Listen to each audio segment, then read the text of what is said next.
8,200 metre തുളയ്ക്കണം കേട്ടോ. 8,200 metre തുളയ്ക്കാന്ന് ഒരു ദിവസം ഒരു കറക്റ്റ് പ്രോപ്പറായിട്ട് 24 മണിക്കൂർ തുളയ്ക്കാന്നുണ്ടെങ്കിൽ രാത്രിയിലെ വർക്ക് ഉണ്ടാവുമെന്നാണ് പറയുന്നത് കേട്ടോ. ഷിഫ്റ്റ് ആയിട്ട് വർക്ക് നടക്കുമെന്നാണ് പറഞ്ഞത് കേട്ടോ. അങ്ങനെ വേണ്ട ഒരു 24 മണിക്കൂറിൽ ഇവർക്ക് 8 മീറ്റർ തുളയ്ക്കാൻ പറ്റുമെന്നാണ് പറഞ്ഞത്. സ്നേഹിതന്മാരെ, എല്ലാവർക്കും നമ്മുടെ പുതിയ വീഡിയോയിലേക്ക് സ്വാഗതം കേട്ടോ. അപ്പം നമ്മൾ ബാക്കിൽ കണ്ടില്ലേ, കേരളത്തിൻ്റെ അഭിമാന വർക്ക് കാണണ്ട, ഇരട്ടത്തുരങ്കപാത, കോഴിക്കോട് വയനാട് ഇരട്ടത്തുരങ്കപാത വർക്കിൻ്റെ വിശേഷങ്ങൾ കാണിക്കാനായിട്ട് വന്നാട്ടോ. അപ്പോൾ എല്ലാവരും സപ്പോർട്ട് ചെയ്താൽ ലൈക്കും സബ്സ്ക്രൈബ് ചെയ്യാത്തവർ സബ്സ്ക്രൈബ് ചെയ്യാനും മറക്കല്ലേ. അപ്പോൾ നമ്മൾ ഇപ്പോൾ ഇതാ മേപ്പാടി ഭാഗത്താട്ടുള്ളത്. മേപ്പാടി ഭാഗത്ത് കഴിഞ്ഞ ദിവസം നമ്മൾ ആനക്കാംപൊയിൽ ഭാഗത്തെ വിശേഷങ്ങൾ കാണിച്ചിരുന്നു.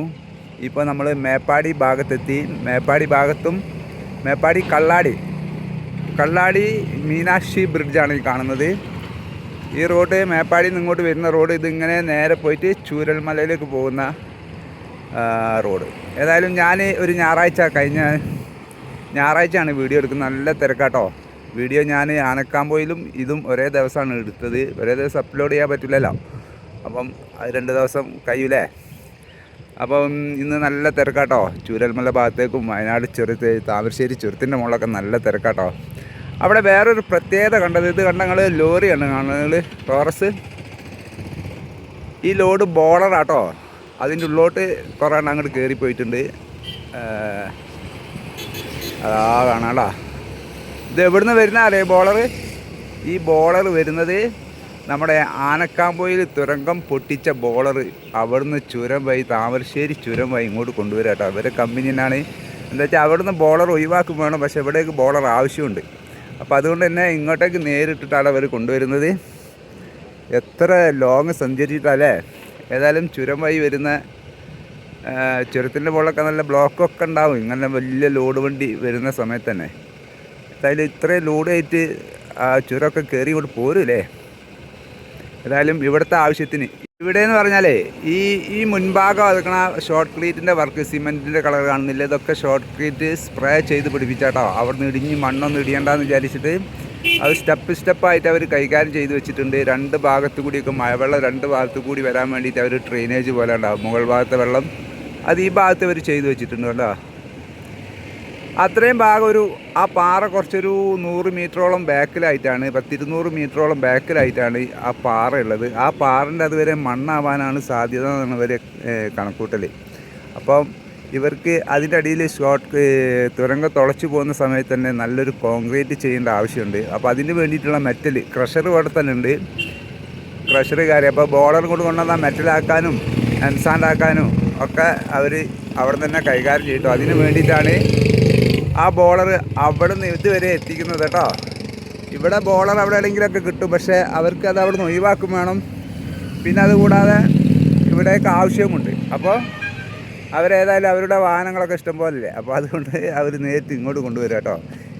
ഞാൻ ആനക്കാംപൊയിൽ ഭാഗത്ത് വീഡിയോ എടുക്കാൻ പോയപ്പം ലോറി ഇങ്ങനെ വരുന്നുണ്ട്, ഒരു 6 ടോർസ് ഇങ്ങനെ വരുന്നുണ്ട് ലോഡ് ആയിട്ട്. അപ്പം ഈ തോന്നി അവിടുത്തെ മെറ്റൽ ബോളർ ഒഴിവാക്കുക എന്നുള്ളത് എനിക്ക് മനസ്സിലായി.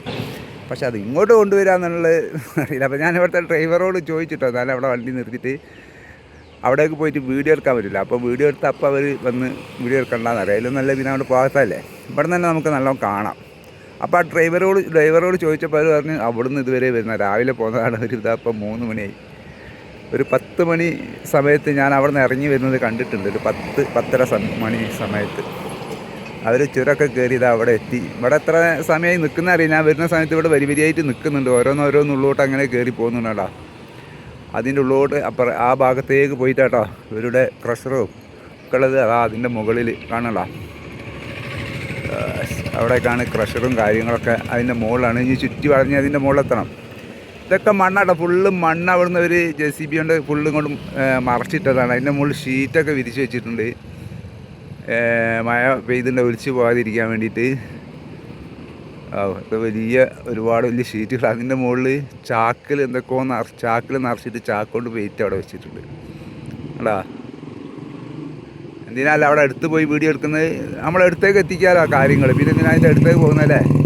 അവിടെ അതാ വർക്കുകളൊക്കെ ഉഷാറായിട്ട് നടക്കുന്നത്. ഇനിയും മണ്ണ് ഒരുപാട് മാറ്റാനുണ്ട്. അവിടെ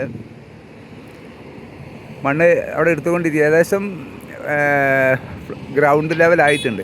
ഈ റോഡിൻ്റെ ലെവലെത്തി കഴിഞ്ഞാൽ അവരവിടെ തുരങ്കം അവരെ തുളയ്ക്കാനുള്ള സ്റ്റാർട്ട് ചെയ്യട്ടോ. ആരെങ്കിലും അറിയാവുന്നവരുണ്ടെങ്കിൽ, ഇവിടുത്തെ ആളുകൾ ആരെങ്കിലും ഉണ്ടെങ്കിൽ തുരങ്കം തുളയ്ക്കുന്ന ആ ഡേറ്റ് നമ്മുടെ വീഡിയോയിൽ ഒരു കമൻ്റായിട്ട് ഇട്ടിട്ടുണ്ടെങ്കിൽ നമുക്ക് ആ ദിവസം ഇവിടെ എത്താമായിരുന്നു കേട്ടോ. അവിടെ എന്തോ കാര്യമായിട്ടൊരു വർക്ക് നടക്കുന്നുണ്ടല്ലോ. അവിടെ ഷോർട്ട് ക്രീറ്റിൻ്റെ വർക്കാണ്.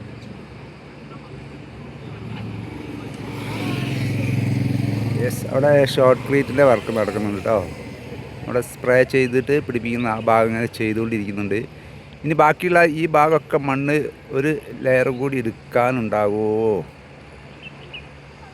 ഇനി ബാക്കിയുള്ള ഈ ഒരു ഏരിയ, അതായത് ബാക്കി മണ്ണ് കാണുന്ന ഒരു ഏരിയ, ഒരു 20 അടിയോളം ഹൈറ്റിലുള്ള ഒരു ഏരിയ, അതങ്ങനെ നിർത്തിയിട്ട് അവിടെ തുരങ്കം തുളയ്ക്കാനുള്ള ഒരു ഏരിയ കേട്ടോ. എനിക്ക് ഈ നീല ഷീറ്റ് വിരിച്ച് കാണാൻ നല്ല അലങ്ക് തോന്നുന്നുണ്ട് കേട്ടോ. എത്രയോ വലിയ ഭാഗം നമുക്ക് ഇവിടുന്ന് കാണുമ്പോൾ ചെറിയൊരു ഭാഗമായിട്ട് തോന്നും, പക്ഷേ കുറേ ഏരിയ അവർ വിരിച്ചിട്ടുണ്ട്, എത്രയോ ഷീറ്റുകൾ. ഏതായാലും ഒക്കെ അവിടെ നിലനിൽക്കുമെന്ന് വിചാരിക്കുന്നു അല്ലേ. അതിൻ്റെ തൊട്ടപ്പുറത്തതാ ഒരു വെള്ളം ഒലിച്ച് വന്നിട്ട് മണ്ണ് കണ്ട പോകുന്നൊരു കാഴ്ച കാണുന്നുണ്ട്. അപ്പോൾ അവർ ആ ഷീറ്റ് വിരിച്ചിട്ടുണ്ടെങ്കിൽ മണ്ണ് ഫുള്ള് താഴ്ത്തെത്തി അവർക്ക് മുകളിലേക്ക് പോകാൻ പറ്റാത്തൊരവസ്ഥ വരും. അവിടുന്ന് അങ്ങോട്ട് അവരുടെ ഓഫീസ്, അതുപോലെ താമസക്കാർ ഒക്കെ അങ്ങോട്ട് ആ ഒരു ഏരിയയിലേക്കാട്ടോ, അതിൻ്റെ ബാക്ക് ഭാഗത്തേക്കാണ് ഫുള്ള് ഒരു ഏരിയയിലേക്കുള്ളത്. ഞാനിവിടെ ഫസ്റ്റ് വീഡിയോ എടുക്കാൻ വന്ന സമയത്ത് അതിൻ്റെ മുകളിൽ ആ ഒരു ടാങ്കർ ലോറി കണ്ടോ, അവിടെ വരെ ഞാൻ പോയിട്ടുണ്ടായിരുന്നു കേട്ടോ. അവിടെ നിന്നാണ് ഫസ്റ്റ് വീഡിയോ ഞാൻ തയ്യാറാക്കിയത്. ഇപ്പോൾ അതങ്ങനെ ഇതിൻ്റെ അടുത്തേക്ക് എടുക്കാൻ പറ്റില്ല. ആ റോഡിൻ്റെ മുകളിലേക്ക് ക്യാമറ ആയിട്ട് ചെന്നാൽ അപ്പോൾ അവിടുന്ന് പി തന്നെ ആളുകൾ കൊണ്ട് വരും, അവരുടെ ജോലി. അപ്പോൾ ഇതിലെ വാഹനത്തിൽ പോകുന്ന ആളുകൾക്ക് തന്നെ അവിടെ നിർത്തി വീഡിയോ എടുത്ത് ഫോട്ടോ എടുക്കാനോ ഒന്നും അവിടെ അലോഡല്ല. അപ്പോൾ അവിടെ തടയുന്നതാണ്. പിന്നെ അവിടെ നിന്ന് ഫോട്ടോ എടുക്കാനുള്ള വലിയ ബ്ലോക്ക് സംഭവിക്കും കേട്ടോ. അവിടെ ജോലിയുടെ വരുന്ന വാഹനങ്ങളൊക്കെ അങ്ങോട്ടും ഇങ്ങോട്ടും വരുന്നതിലൊക്കെ വളരെ ബുദ്ധിമുട്ടാകും. അതുകൊണ്ടൊക്കെ തന്നെയാണ് അവരെ നിരോധിച്ചത്. അവിടെ ഇപ്പോൾ ഈ ടൂറിസ്റ്റ് ആൾക്കാർ വന്ന് ഫോട്ടോ എടുക്കാൻ തുടങ്ങിയാൽ ഭയങ്കര പ്രശ്നമാണ്. എന്താ വെച്ചാൽ ഒരുപാട് ആളുകൾ നിന്നോടത്ത് നിർത്താളും. അപ്പോൾ അതുകൊണ്ട് ബ്ലോക്ക് നല്ല കൊടുങ്ങാൻ സാധ്യതയുണ്ട്. അതുകൊണ്ടാട്ടോ. അപ്പോൾ നമുക്കിതാ ഇവിടുന്ന് ഒരു വീഡിയോ എടുക്കാനുള്ള അവസരം, ഇവിടുന്ന് കാണാനുള്ള അവസരമുണ്ട്. അതുകൊണ്ട് അവിടെ പോയി തൊട്ടടുത്ത് പോയിട്ട് എടുക്കണമെന്ന് വലിയ നിർബന്ധമൊന്നുമില്ല. നമുക്കൊന്ന് വിശേഷങ്ങൾ പറഞ്ഞാൽ മതിയല്ലോ. അപ്പോൾ അവിടെ ഹിറ്റാച്ചി, JCB അങ്ങനെയുള്ള വാഹനങ്ങളൊക്കെ മണ്ണെടുത്തുകൊണ്ടിരിക്കുന്നുണ്ട്. ഇവിടുന്ന് മേപ്പാടിയിലേക്ക് 7 കിലോമീറ്റർ കേട്ടോ, 7 കിലോമീറ്റർ. ഇവിടുന്ന് നമ്മുടെ ആനക്കാമ്പയിൽ ഭാഗത്തേക്ക് 8.2 കിലോമീറ്റർ, അതായത് 8200 മീറ്റർ. 8200 മീറ്റർ തുളയ്ക്കണം കേട്ടോ. 8200 മീറ്റർ തുളയ്ക്കാൻ ഒരു ദിവസം ഒരു കറക്റ്റ് പ്രോപ്പറായിട്ട് 24 മണിക്കൂർ തുളയ്ക്കാന്നുണ്ടെങ്കിൽ രാത്രി വരെ വർക്ക് ഉണ്ടാവുമെന്നാണ് പറയുന്നത് കേട്ടോ. ഷിഫ്റ്റ് ആയിട്ട് വർക്ക് ഇങ്ങനെ നടക്കുമെന്നാണ് പറഞ്ഞത് കേട്ട്. അങ്ങനെ കണ്ട ഒരു 24 മണിക്കൂറിൽ ഇവർക്ക് 8 മീറ്റർ തുളയ്ക്കാൻ പറ്റുമെന്നാണ് പറഞ്ഞത്. ഈ KTS പറഞ്ഞ വാഹനാട്ടോ. അവർ തിരിച്ചു പോകുക, അടുത്ത ലോഡിനായി പോവുകയാണ് അവർ. ഇനി നാളെ ആയിരിക്കും അടുത്ത ലോഡ് വരിക. ഒരു ദിവസം ഒരു വണ്ടിക്ക് ഒരു ലോഡായിരിക്കും. ഇത്ര യാത്ര ചെയ്ത് ഇവിടെ എത്തണ്ടേ. അപ്പോൾ 8 മീറ്ററാണ് അവർക്ക് ഒരു ദിവസം തുളയ്ക്കാൻ പറ്റുക. അങ്ങനെ 8 മീറ്റർ ഒരു ദിവസം തുളച്ചിട്ടുണ്ടെങ്കിൽ 100 ദിവസം കൊണ്ട് 800 മീറ്റർ അല്ലേ. Yes, 800 metre. അപ്പം 8000 മീറ്റർ മുമ്പ് 1000 ദിവസം. 8000 മീറ്റർ 1000 ദിവസം. അപ്പോൾ എത്രയായി? 3000 ദിവസം എന്നാൽ 3 വർഷം. അതിൽ ബാക്കി വരുന്ന ഡിലേ വരുന്ന ദിവസങ്ങൾ ഇപ്പം തന്നെ 6 മാസത്തിലേറെയായിട്ട് വർക്ക് തുടങ്ങിയിട്ട്. അങ്ങനെ ബാക്കി ഇവർക്ക് ഡിലേ വരുന്ന പ്രശ്നങ്ങളൊക്കെ കൂടി പറഞ്ഞിട്ടാണ് ഇവർ 5 വർഷത്തെ സമയം ഇവർ വാങ്ങിച്ചത്. 5 വർഷം വേണം ഇത് തുരങ്കപാത ഫുള്ള് പൂർത്തിയാകാൻ വേണ്ടിയിട്ട്.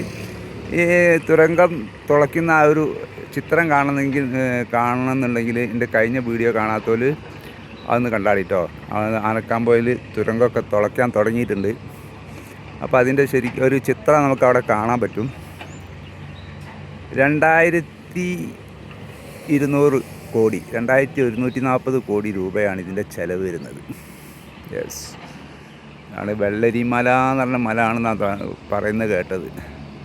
വെള്ളരിമലേൻ്റെ ഒരു ഭാഗം, വെള്ളരിമല പറഞ്ഞ വലിയ മല അതിൻ്റെ ബാക്കിലായിട്ടാണ്, അതിൻ്റെ ഒരു ഭാഗമായിട്ട് വരുന്നത് അല്ലേ. അങ്ങനെയാണ് ഇവിടുന്ന് നാട്ടുകാർ പറയുന്നത് കേട്ടത്. ഓക്കെ, നല്ല തിരക്കാണ് ടോട്ടലൊക്കെ. എന്തായാലും വയനാട് ഞാനിപ്പോൾ അടുത്തൊരാൾ സംസാരിക്കുന്നത് കേട്ടു. ടൂറിസ്റ്റുകളെ ആശ്രയിച്ച് ഒരുപാട് ആളുകൾ ഇവിടെ ജീവിത മാർഗം നോക്കുന്ന ആളുകളുണ്ട് കേട്ടോ, ടൂറിസ്റ്റുകളെ. അപ്പോൾ നമ്മുടെ കേരള സർക്കാരും ഒക്കെ ഇവിടുത്തെ ടൂറിസ്റ്റുകൾക്ക് വേണ്ടിയിട്ട് കൈകാര്യങ്ങൾ ചെയ്തു കൊടുക്കണം. ഇനിയിപ്പോൾ ടൂറിസ്റ്റുകൾ ഇഷ്ടം പോലെ വരും. ഇനി തുരങ്കപാതം കൂടി ആയിട്ടുണ്ടെങ്കിൽ വേറെ ലെവലല്ലേ. നമ്മളെ സൗത്ത് ഇന്ത്യയിൽ ഇത്രയും വലിയൊരു തുരങ്കപാത, ഇന്ത്യയിൽ തന്നെ ഏറ്റവും വലിയ ഇതിൽ രണ്ടാമത്തെ ഇരട്ട തുരങ്കപാതയാണ് ഈ വരുന്നത്. കാശ്മീർ, നമ്മളെ നോർത്ത് ഇന്ത്യ ആ ഭാഗത്ത് പോലും ഒരു 9 കിലോമീറ്ററുള്ള ഇരട്ട തുരങ്കപാത ഉള്ളത്. അത് കഴിഞ്ഞാൽ ഇതാണ് ഒറ്റ തുരങ്കപാത ഒക്കെ ഉണ്ട് കേട്ടോ, നീട്ടം കൂടിയതൊക്കെ. അപ്പോൾ സ്നേഹിതന്മാരെ, ഇതൊക്കെ കേട്ടോ നമ്മൾ ഇതിൻ്റെ അളവും കാര്യങ്ങളൊക്കെ നമ്മൾ മാനക്കാമ്പൊയിൽ വരെയുള്ള ദൂരം, പിന്നെ അവിടുന്ന് കോഴിക്കോടിലേക്കുള്ള ദൂരം, അതുപോലെ കോഴിക്കോട് നിന്ന് മേപ്പാടിയിലേക്കുള്ള ദൂരം, ഇതിൻ്റെയൊക്കെ അളവുകളൊക്കെ കറക്റ്റ് പറഞ്ഞിരുന്നു. അപ്പോൾ ഇതിലൂടെ പോകുന്നതാണോ ലാഭം, ഇത് വർക്ക് കഴിഞ്ഞിട്ട് നമ്മുടെ കൽപ്പറ്റയിൽ ശരിക്കും കോഴിക്കോടേക്ക് പോകുമ്പം അതിലൂടെ പോകുന്നതന്നായിരിക്കും ലാഭം. പക്ഷേ ലോഡ് വാഹനങ്ങളൊന്നും ഇനി ഇത് വർക്ക് കഴിഞ്ഞിട്ടുണ്ടെങ്കിൽ അതിൽ വിടാൻ സാധ്യത വളരെ കുറവായിരിക്കും. വലിയ വാഹനങ്ങൾ ഒക്കെ ഇതിലേ തന്നെ പോകേണ്ടി വരും. അപ്പോഴേ ചുരത്തിലുള്ള തിരക്ക് ഒഴിവായി കിട്ടുള്ളൂ. അപ്പോൾ പിന്നെ കൽപ്പറ്റയിൽ നിന്ന് പിന്നെ മേപ്പാടിയിലേക്ക് വരേണ്ട ദൂരം, ഇവിടുന്ന് അങ്ങനെയൊക്കെ കൂടി നോക്കുമ്പം ബത്തേരിയിൽ നിന്ന് ശരിക്കും കർണാടക മൈസൂർ വഴി വരുന്ന വാഹനങ്ങൾ ബത്തേരിയിൽ നിന്നാണ് അങ്ങോട്ടും ഇങ്ങോട്ടൊക്കെ പാസിങ് അല്ലേ. ബത്തേരി കഴിഞ്ഞ് മുട്ടിൽ ഭാഗത്തുനിന്ന് അതിലെയൊക്കെയാണ്. അപ്പോൾ ബത്തേരിയിൽ നിന്ന് നേരിട്ട് കോഴിക്കോടിലേക്കുള്ള ദൂരം, ഇവിടെ നിന്ന് ബത്തേരിയിൽ നിന്ന് ഇതിലെ കോഴിക്കോടേക്കുള്ള ദൂരം 5 കിലോമീറ്ററിൻ്റെ 10 കിലോമീറ്ററിൻ്റെ മാറ്റം ഇതുണ്ടാകും. പക്ഷേ ഇത് സുഖമായിട്ട് യാത്ര ചെയ്യാന്നുള്ളൊരു പ്രത്യേകതയാണ്. ധൈര്യത്തോടെ യാത്ര ചെയ്യുക. ഇത് ശരിക്കും വർക്ക് എടുക്കുന്ന സമയത്ത് അപകടങ്ങളൊന്നും ഇല്ലയെന്നുണ്ടെങ്കിൽ പിന്നെ സ്ട്രോങ് തന്നെ ആയിരിക്കും കേട്ടോ. വർക്ക് എന്താ വെച്ചാൽ ഫുള്ള് കരിമ്പാറ തന്നെയാണ് ഇത് മല മൊത്തം. അതുകൊണ്ട് ഷോർട്ട് ക്രീറ്റിൻ്റെ വർക്കാണ് ഇവിടെ തിരഞ്ഞെടുത്തിരിക്കുന്നത്. അത് സ്പ്രേ ചെയ്ത് പിടിപ്പിക്കുന്ന ചുറ്റുവട്ടം സ്റ്റീലിൻ്റെ കമ്പികളൊക്കെ വെച്ചിട്ട്, നല്ല ദ്രവിക്കാത്ത കമ്പികളൊക്കെ വെച്ചിട്ട് അങ്ങനെയാണ് കേട്ടത്. നമുക്ക് വർക്ക് നടക്കുന്നതനുസരിച്ച് എന്തൊക്കെയാണെന്നുള്ള അറിയാം കേട്ടോ. അപ്പോൾ സ്നേഹിതന്മാരെ, ഇതൊക്കെയാണ് നമ്മുടെ തുരങ്കപാത വർക്കിൻ്റെ വിശേഷങ്ങൾ മേപ്പാടി കള്ളാടി ഭാഗത്തെ. അപ്പോൾ വീഡിയോ ഇഷ്ടപ്പെട്ട എല്ലാവരും സപ്പോർട്ട് ചെയ്യട്ടോ, ലൈക്ക് ചെയ്യുക, സബ്സ്ക്രൈബ് ചെയ്യാത്തവരൊക്കെ ചെയ്യുക. ഫേസ്ബുക്കിലാണ് കാണണമെങ്കിൽ ഫോളോ ചെയ്യുക, ഷെയർ ചെയ്യുക. ഓക്കെ, പിന്നെ നിങ്ങളുടെ അഭിപ്രായങ്ങളൊക്കെ ഒന്ന് കമൻറ്റിലൂടെ അറിയിക്കുക. റൈഡർമാരൊക്കെ പോണതാ. അപ്പോൾ പുതിയ വീഡിയോ ആയിട്ട് വീണ്ടും വരാം. എല്ലാവർക്കും നല്ലൊരു ദിവസം തരുന്നു. Bye bye.